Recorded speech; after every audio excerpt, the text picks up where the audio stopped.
কোচবিহার জেলা অল বেঙ্গল ইমাম মুয়াজ্জিন অ্যাসোসিয়েশন অ্যান্ড চ্যারিটেবল ট্রাস্টের পরিচালনায় আগামী 2রা নভেম্বর রবিবার হলদিবাড়ি মাজার শরীফে এক বিরাট ইমাম ও মুয়াজ্জিন সম্মেলন ও সামাজিক কর্মসূচি অনুষ্ঠিত হতে চলেছে। হলদিবাড়ি ও মেখলিগঞ্জ ব্লকের যৌথ উদ্যোগে এই সম্মেলনটি সফল করার প্রস্তুতি শুরু হয়েছে। ওই দিন সকাল 11টা থেকে মাজার শরীফে সভা শুরু হবে। এই অনুষ্ঠানের মাধ্যমে কেবল ইমাম ও মুয়াজ্জিনদের পারস্পরিক আলোচনা নয়, সমাজ সচেতনতার একাধিক গুরুত্বপূর্ণ পদক্ষেপ নেওয়া হবে। মেখলিগঞ্জ মহকুমা হাসপাতালের অভিজ্ঞ চক্ষু বিশেষজ্ঞ চিকিৎসক দ্বারা চক্ষু পরীক্ষা করা হবে এবং বিনামূল্যে চোখের আলো চশমা বিতরণ করা হবে। পরিবেশের ভারসাম্য বজায় রাখতে বৃক্ষরোপণ কর্মসূচি পালন করা হবে।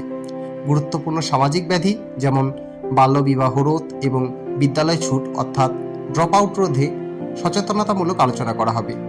হলদিবাড়ি ও মেখলিগঞ্জ ব্লকের 2026 সালে হজ যাত্রীদের সংবর্ধনা দেওয়া হবে এবং এসআইআর ও ওয়াকফ সম্পত্তি বিষয়ে গুরুত্বপূর্ণ সচেতনতামূলক আলোচনা অনুষ্ঠিত হবে।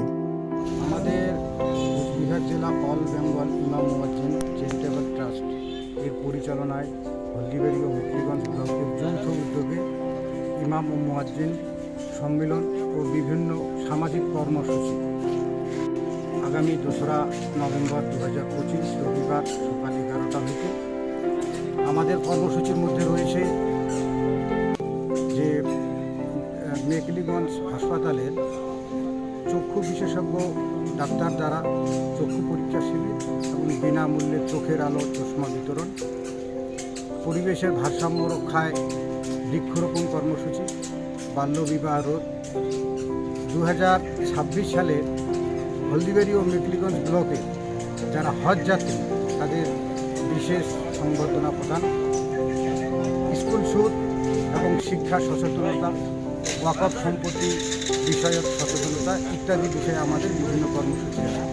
সর্বোপরি হলদিবাড়ি ব্লকে বাসীর কাছে আমার অনুরোধ, যাদের চোখের সমস্যা তারা এসে চোখ পরীক্ষা করে যে চশমা বিতরণ যে আমাদের কর্মসূচি সেটায় অংশগ্রহণ করব। কোথায় হবে এটা আমাদের হলদিবাড়ি মাজার শরীফ একরামিয়া ইসল 2রা নভেম্বর সকাল 11টা থেকে। শিবলি আজম রহমান, হলদিবাড়ি ব্লক ইমাম মুয়াজ্জিন অ্যাসোসিয়েশন।